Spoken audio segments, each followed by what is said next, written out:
नमस्कार दोस्तों। हाल ही में 131वां जो संविधान संशोधन विधेयक संसद में पेश किया गया था, जिसमें महिलाओं को संसद और विधानसभाओं में 1/3 आरक्षण देने का प्रावधान था और उसको तुरंत लागू करने के लिए ये संशोधन विधेयक लाया गया था, वो लोकसभा में पारित नहीं हो सका है। अब इसकी विफलता का सबसे प्रमुख कारण ये रहा है कि महिलाओं को जो आरक्षण 33% का मिलने वाला है, उसको सेंसस यानी जनगणना से, उसको डिलिमिटेशन से और उसको सीट में बढ़ोतरी से जोड़ दिया गया है। अब इसी वजह से सरकार ने क्या किया कि 131वां जो अमेंडमेंट बिल था, जिसको इस बात के लिए लाया गया था कि महिलाओं को जो देरी हो रही है आरक्षण मिलने में, उसको थोड़ी-सी तेज़ी दी जाए और उसको डिलिमिटेशन जो है वो अब देखें तो 2011 के सेंसस के आधार पर करके इनको जल्दी से जल्दी किया जाए। तो इस वजह से ये जो बिल है, ये जो विधेयक है, ये पास नहीं हो पाया है और महिलाओं के आरक्षण के तत्काल लागू होने पर एक प्रश्न चिन्ह फिर से खड़ा हो गया। तो आज हम इस पूरे मुद्दे पे बात करेंगे कि क्या असली में महिला आरक्षण बिल ही पास हुआ है या सरकार की कुछ और भी मंशा थी। महिला आरक्षण विधेयक की आड़ में सरकार कुछ और भी कदम उठाना चाहती थी। आई एम योर दोस्त Rahul Sharma and I welcome you all to Rahul Sharma education. देखिए, अब ये जो विधेयक पास नहीं हुआ है, इसमें कई सारे प्रमुख मुद्दे जुड़े हुए हैं। महिला आरक्षण जो इस विधेयक के फेल होने के पीछे कई सारे मुद्दे जुड़े हुए हैं। सबसे पहले तो जो महिलाओं को आरक्षण देने की बात है, वो पहले ही संसद में मंजूर हो चुकी है। अगर हम 106वां संविधान संशोधन विधेयक की बात करें, अधिनियम की बात करें, तो उसमें 33% के जो आरक्षण महिला के हैं, उसकी मंजूरी की बात पहले ही इसमें मिल चुकी है। लेकिन इसमें जनगणना की शर्त और परिसीमन की शर्तों को जोड़ दिया गया है, जिसकी वजह से इस आरक्षण को महिलाओं को देने में देरी हो रही है। तो सबसे पहली चीज़ कि जो अनावश्यक शर्तें हैं और जो अनावश्यक देरी है, वो इस पूरे विवाद से सबसे पहला पहला मुद्दा जुड़ता है कि महिलाओं के आरक्षण को लागू करने के लिए सरकार ने जनगणना और डिलिमिटेशन, परिसीमन जैसी और सीटों में वृद्धि, ये जैसी शर्तें जोड़ दी हैं। अब इस शर्तों की वजह से ये जो नारी शक्ति वंदन अधिनियम है, जिसके माध्यम से 33% का आरक्षण दिया जा रहा है महिलाओं को, ये पास नहीं हो पाया है और इसमें देरी हो रही है। अब इसका प्रभाव ये हुआ कि चूँकि ये जो 106वां संविधान संशोधन अधिनियम है, ये 2023 में ही आप देखें तो पारित हो गया था।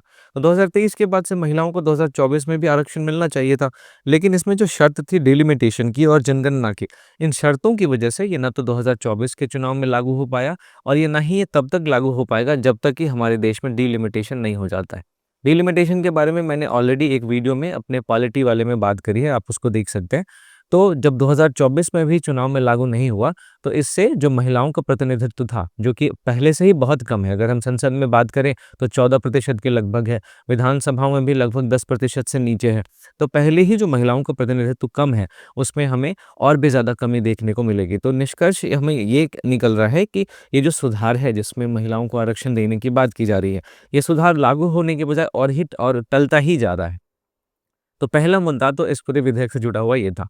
दूसरा था कि इस विधेयक का अपना एक राजनीतिक उद्देश्य था, क्योंकि इस विधेयक में ना केवल महिला आरक्षण की बात थी, बल्कि डिलिमिटेशन को 2011 के सेंसस के डेटा पर करने की बात थी।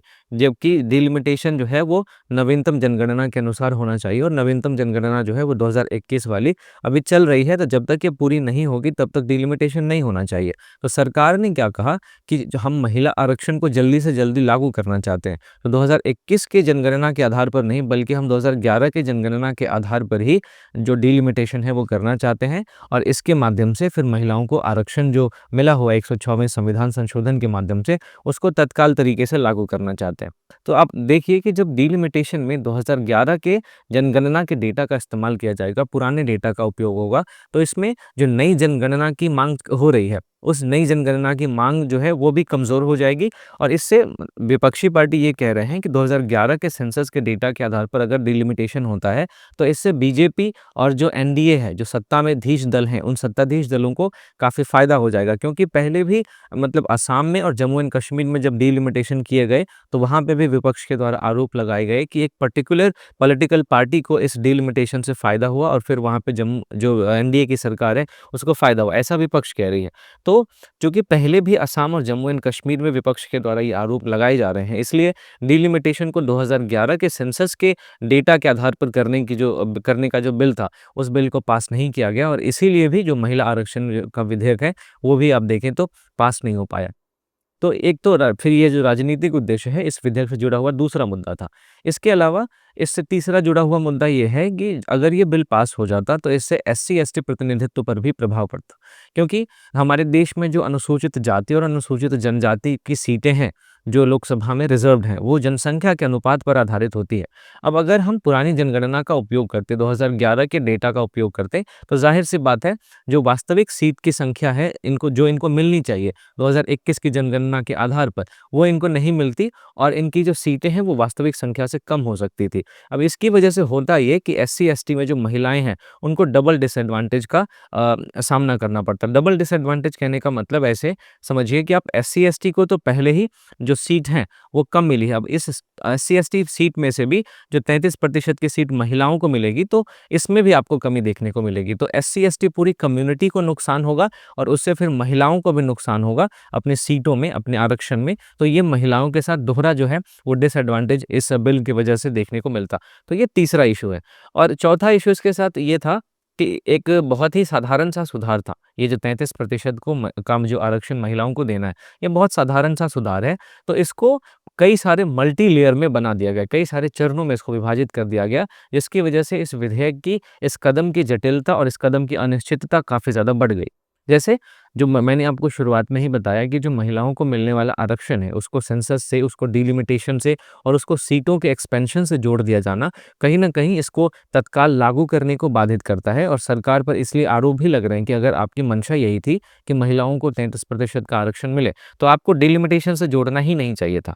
तो चूँकि इसको डिलिमिटेशन, सेंसस और एक्सपेंशन से जोड़ दिया गया है, तो फिर महिलाओं का जो आरक्षण है, उसमें देरी हो रही है। फिर इसके बाद आप देखें तो इस महिला आरक्षण के विधेयक के साथ जो डिलिमिटेशन को 2011 के सेंसस पे पास करने की बात की जा रही है, उसे राजनीतिक लाभ की संभावना भी हमें देखने को मिल रही है और इससे कई सारी नीतियों का डायल्यूशन भी हमें देखने को मिल रहा है। तो ये एक और मुद्दा था जो इस पूरे विधेयक से जुड़ा हुआ है।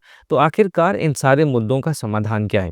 जो महिला को आरक्षण देने की बात 106वें संविधान संशोधन अधिनियम ने कही है, उसका समाधान कैसे हो? आखिरकार तुरंत ही जो महिलाओं को आरक्षण कानूनन रूप से मिल चुका है, वो आरक्षण वास्तविक रूप में लागू कैसे हो? तो यहाँ पे मैं इसी के बारे में आपसे बात करूँगा कि जब अगर महिलाओं को आरक्षण मिलना है तो एक स्वतंत्र कानून की ज़रूरत है। स्वतंत्र कानून कहने का मतलब ये कि एक सरल संशोधन किया जाए, जो 106वां संविधान संशोधन है, इसमें एक सरल सा संशोधन किया जाए। उसमें जो डिलिमिटेशन और सेंसस की शर्त है, उसको हटा दिया जाए। जैसे ही इसको हटाया जाएगा तो महिलाओं का आरक्षण तुरंत लागू हो जाएगा और इसके अलावा जो अन्य मुद्दे हैं, जैसे सीटों को बढ़ाना, इसको अलग से निपटाया जाए, ताकि जो महिलाओं को मिलने वाला आरक्षण है, ये तुरंत ही प्रभावी हो जाए। तो ये हमारा तत्काल समाधान होना चाहिए कि एक स्वतंत्र कानून बनाया जाए और उसके माध्यम से डिलिमिटेशन और सेंसस की शर्त को हटा दिया जाए ताकि महिलाओं को आरक्षण तुरंत मिल सके। 2010 में भी एक मॉडल लाया गया था, उसमें महिलाओं को जो आरक्षण मिलने वाला था, उसको तत्काल लागू करने की बात की गई थी। लेकिन जो वर्तमान मॉडल है, ये इसमें बहुत सारी शर्तें हैं और इन सारी शर्तों की वजह से ये जो सुधार है, ये काफ़ी ज़्यादा लंबित होता जा रहा है, इसमें काफ़ी ज़्यादा देरी होती जा रही है। तो दोस्तों, महिलाओं का जो आरक्षण है, वो भारत में लैंगिक न्याय का एक मूल स्तंभ है, क्योंकि अभी भी महिलाएँ हमारे देश में देखें तो 50% हैं। इनकी लोकतंत्र में भागीदारी बहुत ज़्यादा है, लेकिन इनको अपनी भागीदारी के अनुसार प्रतिनिधित्व हमारे देश में नहीं मिला है। तो ये भागीदारी और प्रतिनिधित्व का जो विरोधाभास है, ये कहीं न कहीं महिलाओं को नीति निर्माण में आगे बढ़ने से रोक रहा है, इनकी राजनीतिक भागीदारी को और ज़्यादा सीमित कर रहा है। तो महिलाओं को अब अगर सेंसस डिलिमिटेशन और सीट एक्सपेंशन से अगर हम इसके आरक्षण को जोड़ दें, तो लोकतंत्र की जो आत्मा है, जिसमें लैंगिक न्याय है, तो उस लैंगिक न्याय की आत्मा को ही ये कमज़ोर करता है। तो आगे का रास्ता ये होना चाहिए कि एक स्वतंत्र और तत्काल लागू होने वाला कानून बनाया जाना चाहिए और राजनीतिक जटिलताओं को अलग रखते हुए महिलाओं को तुरंत आरक्षण दे देना चाहिए। तभी जाके हम लोकतंत्र में एक समान प्रतिनिधित्व और लोकतंत्र में हम वास्तविक सशक्तिकरण संभव कर पाएँगे। तो ये दोस्तों आज का हमारा सेशन था। मैं उम्मीद करता हूँ कि महिला आरक्षण विधेयक से संबंधित जो भी कदम सरकार के द्वारा उठाए गए हैं, उसके पीछे का असली औचित्य क्या था, उसके पीछे का असली उद्देश्य क्या था, वो आप समझ पाए होंगे।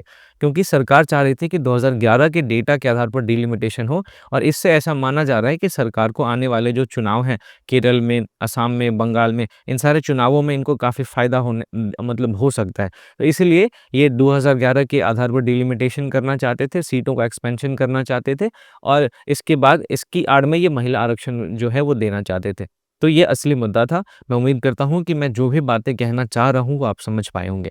आप इस पूरी चर्चा के आधार पर इस यूपीएससी मेंस के क्वेश्चन को लिख सकते हैं कि महिलाओं के लिए विधायी आरक्षण को सीमांकन प्रक्रिया से जोड़ना लोकतांत्रिक सुधारों को कैसे प्रभावित करता है? आलोचनात्मक विश्लेषण कीजिए।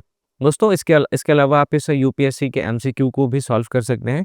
सवाल परिसीमन से है, इसके सारे ऑप्शंस ये हैं और इसका जो आंसर है उसका एक्सप्लेनेशन भी आपको यहाँ पे मिल जाएगा।